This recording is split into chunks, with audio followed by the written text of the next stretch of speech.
All right, welcome to Two Sons Podcast. Happy Tuesday, everybody. Hope all of you guys are having an incredible week. Episode 2 of Shogun was a little bit of a shit show for us. Yeah, It was so funny because we did our best. Episode 2's out. Let's do this really quick. And then Yeah. Luke's like, well, I got the kid. You want to come over? And I'm like, sure, I'll come over. I brought all the gear. And G-Man was like really good for like 10 minutes. Most of it. And then he yeah. was like, hey guys, what the fuck? I'm pretty bored. Dude, the aesthetic was dope though. It was Yeah. kind of cool to see the house like as the backdrop. I think we should try and do that more often. We're gonna make it happen. Yeah, it turns out daylight is a way Yeah. better vibe than just these. Every day I sit in this chair and I just have like this smorgasbords of lights that are just shining in my face, and it's just nice to experience a little bit of God's sunlight for us. Yeah. For an episode. But Shogun episode 3 is what we're gonna be breaking down today.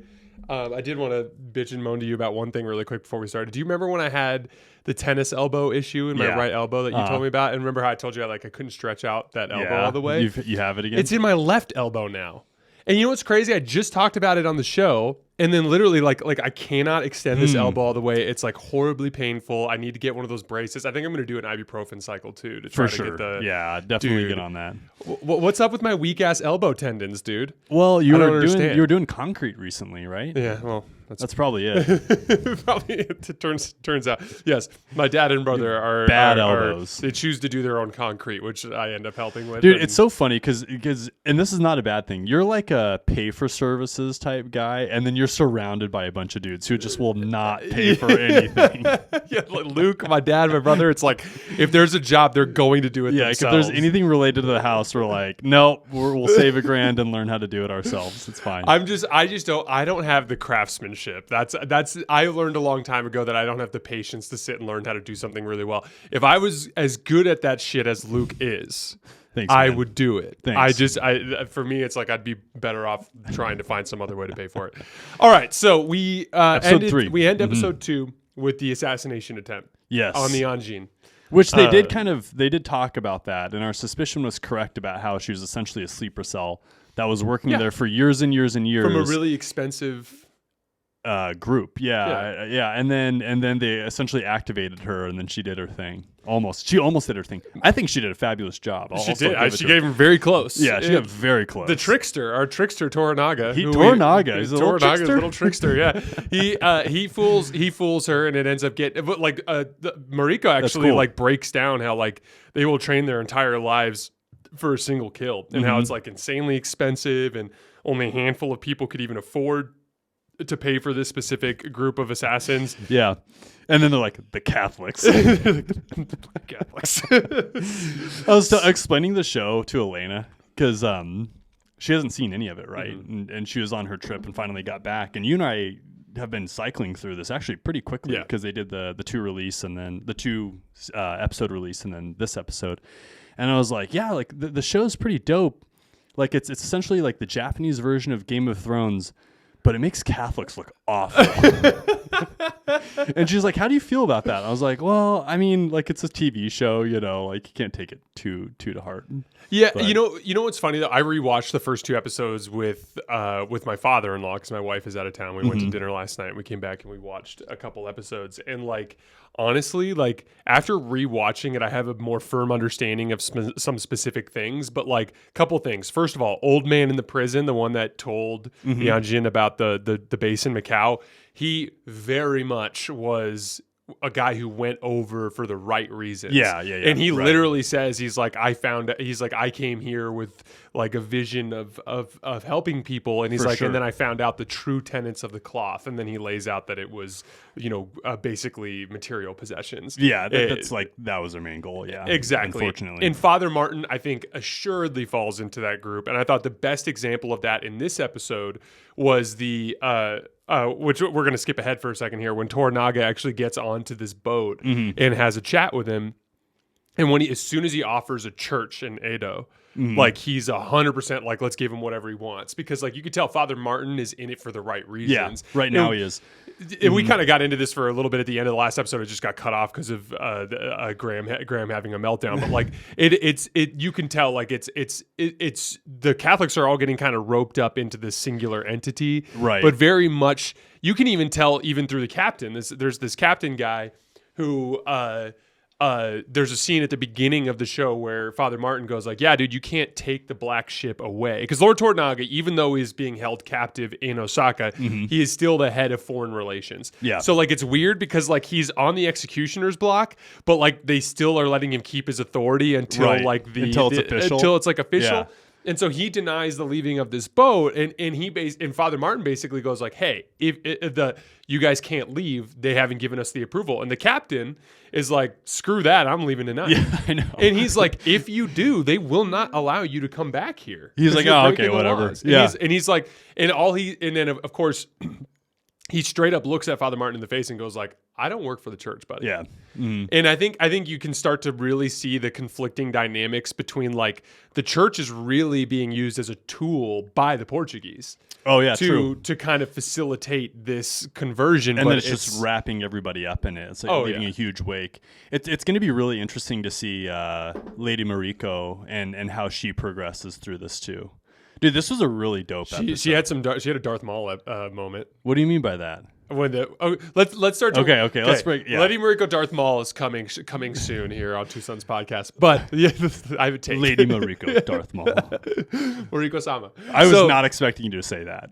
But I mean, Two Sons Podcast. We got to relate it to Star Wars somehow. Right? Oh, dude, Am I right? I had a meeting yesterday with some of the volume execs, just our monthly report, and then we also were just kind of going over some ideas, and they were like, "Hey, like, do you want to do like some crossover Star Wars NBA content like when we get to like May the 4th?" And I was like, hell yes. Fuck yes. Do you accept hello. Yeah, absolutely. That's very much what I would like to do. Are you kidding me? Let's start now. Yeah, like let's do it. Hey, I've got this friend named Luke. He's really looking for a job. Totally down.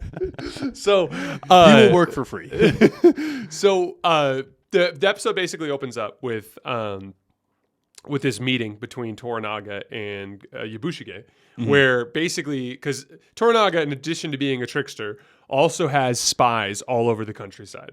And so one of his spies informs him like, hey, Lord Ishido went to go visit Yabushige. And then basically Yabushige, he asks him, he goes like, what did he offer you? And he goes like, he offered me your spot on the council. Yeah. And he's like, did you accept? And he's like, no. And then, for anybody who doesn't know, Yushabigi is Toranaga's brother. Yes. If the names are hard, like, we totally get it. Are we sure they're brothers? I don't think they're brothers. He just swore fealty really? to him. Yeah, I they're thought not brothers. Oh. I don't think Yabushige, Hiramatsu, or Toranaga are related. Oh, really? At all. I think they're all. Okay. I think what they are three different lords of different fiefs.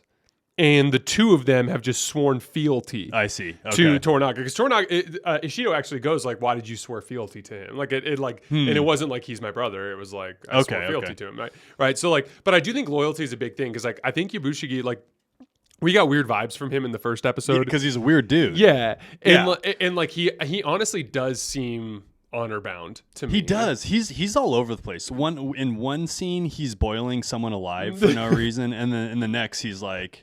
Super honor bound, yeah, and he is super honor bound then, and then he has this weird bromance thing with Blackthorn, where they both like kind of hate each other, but then they like each other. That they're both like kind of badasses, and this show is actually just a bunch of just tough dudes being tough around each other, and everyone just being like, "Oh, it's a tough dude. I'm also a tough dude." But see, the Game of Thrones parallels are like actually crazy to me in this show. From even like.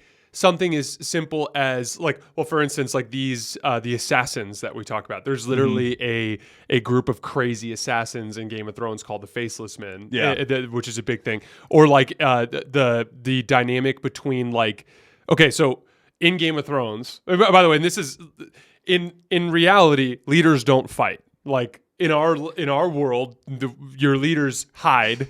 And they tell other people to go fight. Yes. You know what I mean? And like in Game of Thrones, one of the big things is like if you're the king, you're down in the vanguard, you're fighting. Dude, it just dawned on me. This is why Game of Thrones, this is why Star Wars, this is why Shogun is so freaking good. It's because all the leaders fight. The leaders fight, yeah. And as a matter of fact,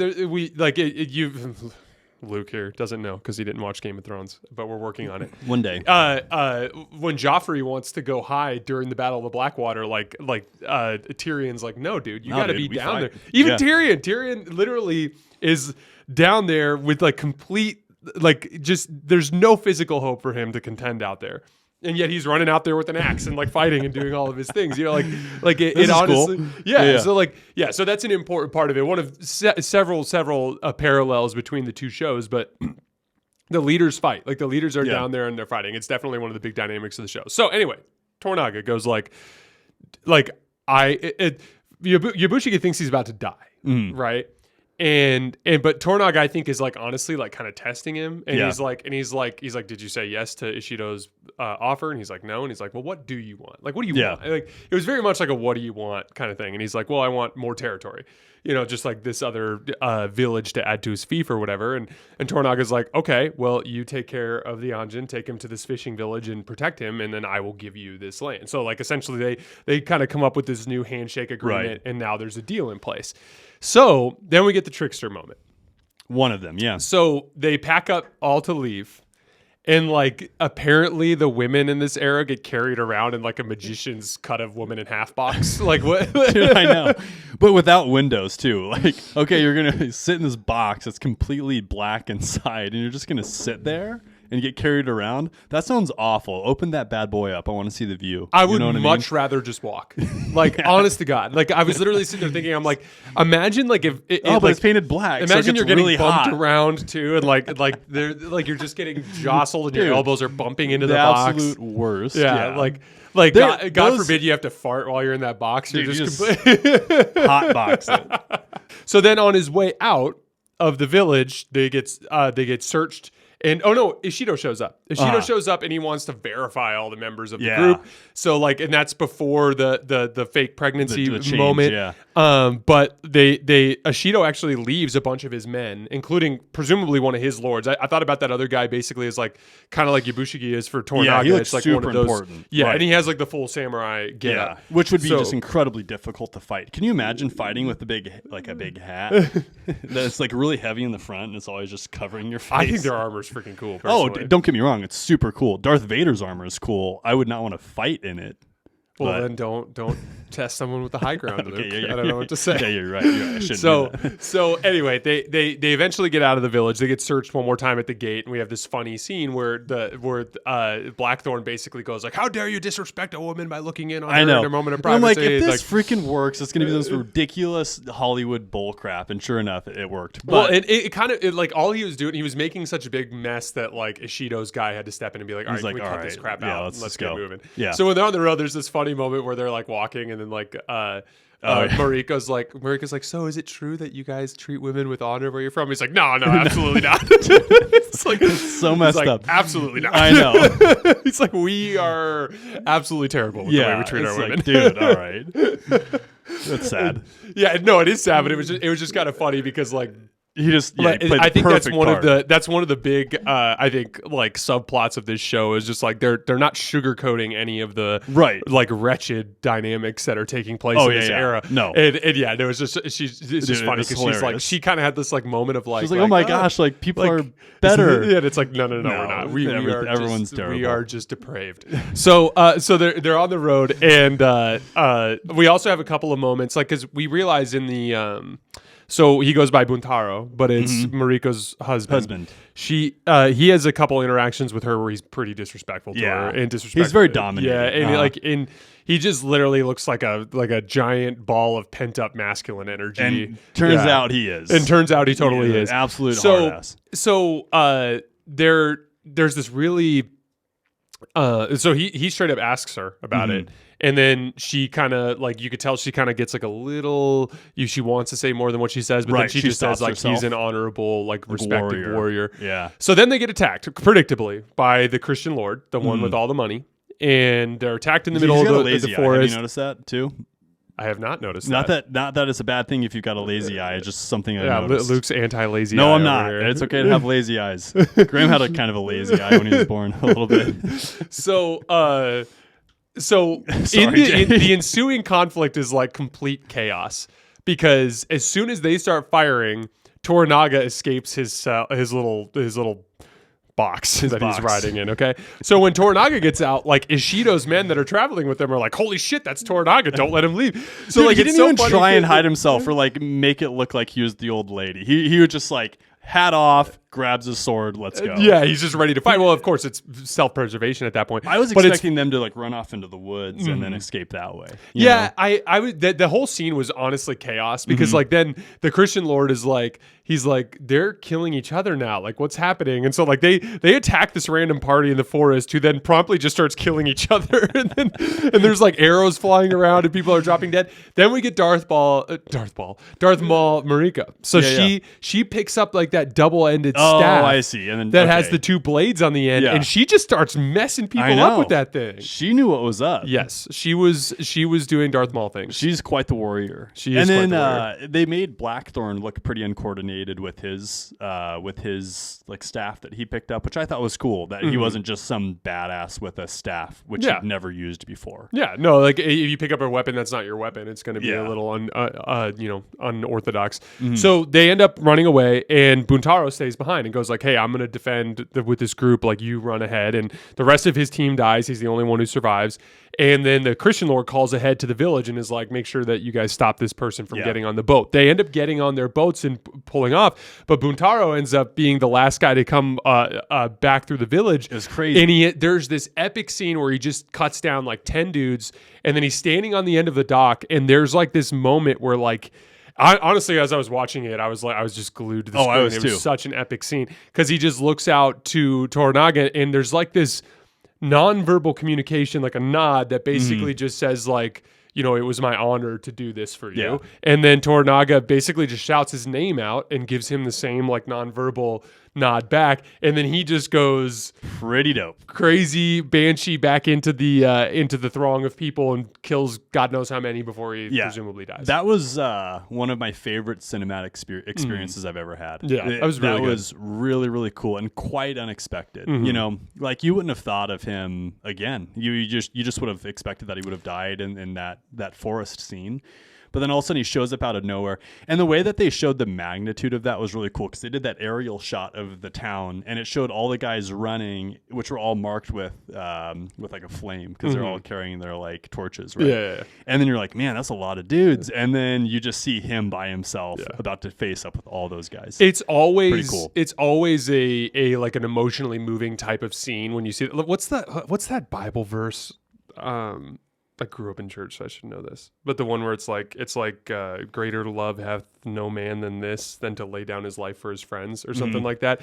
Like it really is like in any sort of movie or show, anybody who's willing to like sacrifice their life for the greater cause or whatever it is, it always is going to hit home in a different way. So like in a weird way, Buntaro redeems himself. Yeah. Total shitbag, kind of mean to women.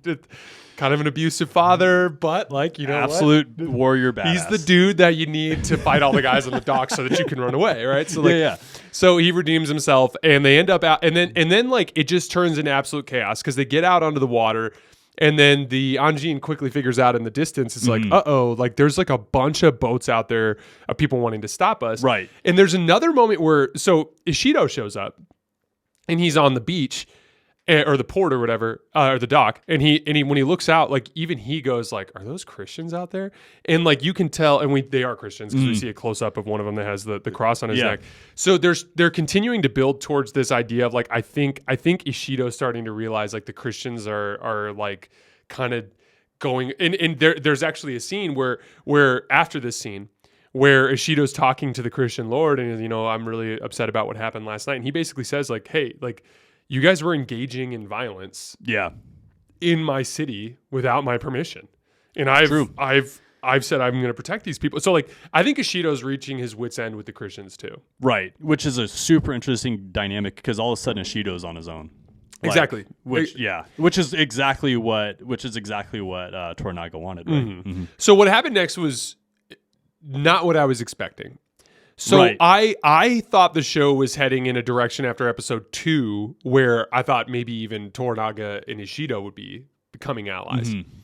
And what ends up happening is as they're about to get out, they see the Portuguese ship, the black ship, and Blackthorn goes like we can't get through all those boats, but that ship can. Yeah. That ship can just rip right through them.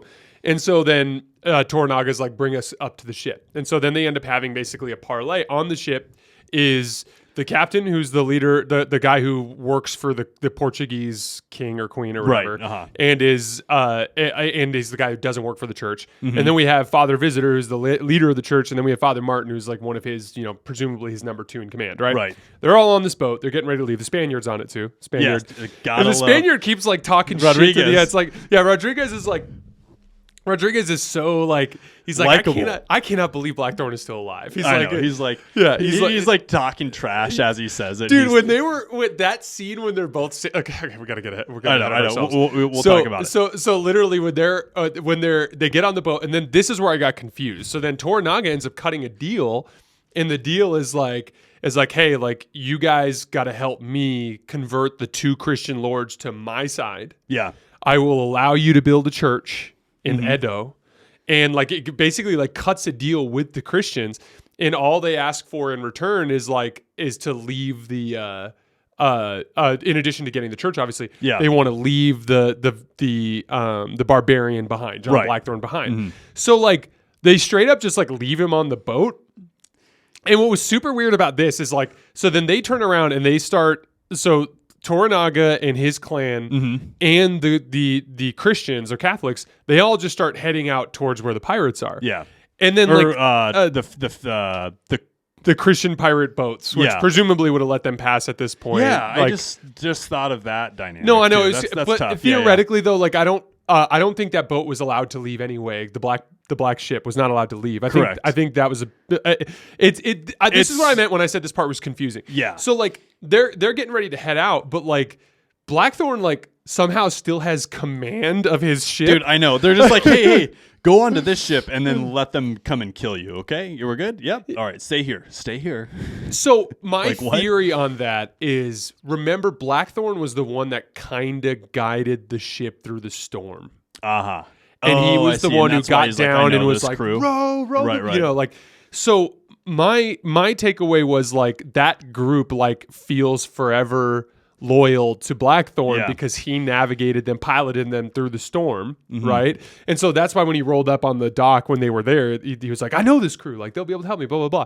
So they end up, he basically just goes like, take me out of here with that ship. He literally says, fuck this. And then like, he's like, I'm going. And they're like, and then they're just out there rowing. And it ends up in this like race where they're like going right next to each other. Well, and it was, this is the other part that I didn't really understand. So they're heading out the black ship, right? And then they actually provide a lot of cover for Blackthorn by turning and essentially blocking what would be like half of his adversaries to the right. Yes. But then they stick with him and then try and beach him essentially into like rocks and stuff, right? But why does the captain hate Blackthorn so much? No. So we got to remember, like, when I rewatched the first 2 episodes, I kind of picked this up a little closer. So the rudder is what it's called. Is the manual of all of like the shit that Blackthorn and his crew did on their way to Japan, right? So presumably in that rudder though, like there's a scene I think it's in the first episode where Father Martin's like looking through it and he's like this has evidence of him doing all this bad shit to the Portuguese and the Spanish. And Father Visitor, the head guy, goes like, okay, cool. We'll just give this to the Japanese, and they're just going to execute this guy immediately. Like, this is going to be enough. He's like, this is our ticket. Like, this is just going to get rid of the problem. And then Father Martin goes like, but we have to make sure they don't translate this too closely. And he leaps forward a few pages, and it's left vague. But the way I interpreted that is like in the back half of that rudder, there must be a description of all of the activities that the Portuguese and Spanish have been doing that they didn't tell the Japanese about. Yeah. And originally, that might be it. Originally, I thought it was because they didn't want the Japanese to discover that there's another group of Christians out there too. But the cat's already out of the bag for that. Yeah. So, but like specifically, the Portuguese have been engaging in a lot of nefarious behavior in terms of telling the Japanese what exactly they're doing in the region. Yeah. And so what's interesting is they do end up giving the whole thing to Toranaga. They do, and they give it to him on that boat. And so the Portuguese have effectively given Toranaga the description. Now, the one thing we could say there though is like they probably assume at this point that Blackthorn's already told him this stuff. Yeah. And so they probably are more interested in being like, but he's a pirate. Like, don't trust him. He's a pirate, right? You know, so they basically demand that he stays and he goes along with them. The way you broke it down was literally perfect. I thought the captain was trying to cut him off and basically prevent him from escaping. In the process, he kind of rode that like a shield through the boats. And then when they ended up against the rocks, what was actually really cool is the Spaniard is just, there's this funny scene where the Spaniard and Rodriguez and Blackthorn are like both piloting their ships, just talking shit to each other while they're like, hey, fuck you, no, fuck you. You know, like they're going, it's so funny. Yeah. But then I think Rodriguez let him through. For sure. Yeah, I think he did too. Well, and Rodriguez was in debt to Blackthorn for saving his life. For saving his life once. And it seems like the captain isn't going to do anything big with Rodriguez. Like Rodriguez is like, oh, like he beat us out. Shucks. You know, and the captain's like, oh, dang. Yeah. You know, but like Rodriguez definitely helped him out. Well, and I don't think, I mean, at this point, like what was the, like the captain is in a tough spot because he's like, if he goes like, no, screw that. Like Toranaga like still likes the barbarian guy, right?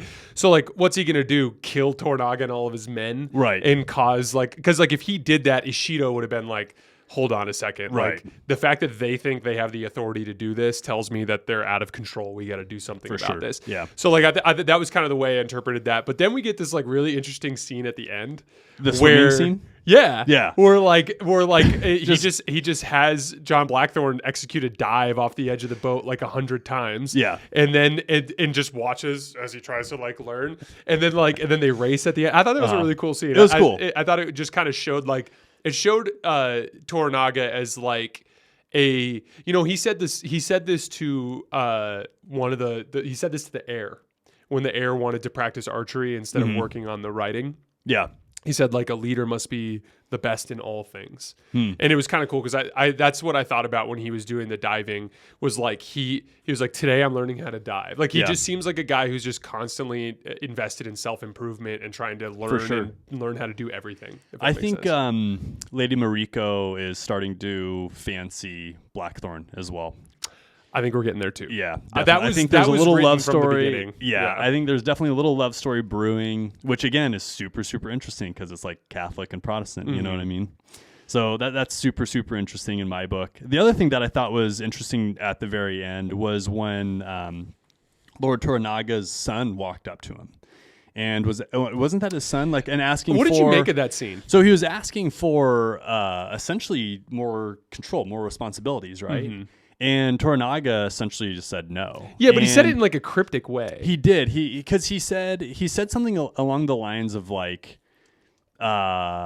nobody's your friend and you can't trust anybody is kind of what I was getting at that. Which for him is how he grew up, right? Wasn't he just left for dead by his dad? Yeah, well, he said he was traded amongst enemies for the first several years of his life. Yeah. So, and I think that was because obviously Lord Toranaga is not a bad dude that would just like actually not want his son to be developed. And I think that was literally just a teaching moment for him, just to be like, you're not ready and don't trust anybody. Yeah, it was so not my cryptic, parenting style. And it was almost like he was trying to teach him patience, but at the same time, like that scene kind of confused me. Are we to interpret John Blackthorn as a man who abandoned his family to be an explorer? It certainly seems like that because he has 2 kids? Or at least 1 kid. He literally described being alone in the middle of the ocean as freedom. as his only refuge. Originally, he was like talking about his kids. That conversation was short, but then his eyes just lit up when he was like, I love when I can't see land around me. It's like my daughter, she'd be a year and 11 months. But the ocean. Yeah, man, the ocean is just incredible. The wind in my face. So, one of the last things I'd ever want to do is sail the 7 seas in that time period. Oh my gosh, man. Hard pass. The scurvy. I know, the scurvy would just get you bad. Oh, shout out to Nicholas for being an absolute G when it comes to my son G in the comments. He was like, it was great to see a G appearance or something like that. It's a hell of a cameo. Yeah, it was. Yeah, so I'm just glad that everyone wasn't like, grabbing. boo, get rid of the child. Like, no, they were supportive. Yeah, it was good. It was nice. All right, guys, that's all we have for today. As always, we sincerely appreciate you guys for supporting the show. We will be back probably before the episode 4 of Shogun. But certainly if we don't get to it before episode 4 of Shogun, when we record episode 4 of Shogun, we'll hit Bad Batch and Mr. and Mrs. Smith. We will see you guys then. Thanks a lot.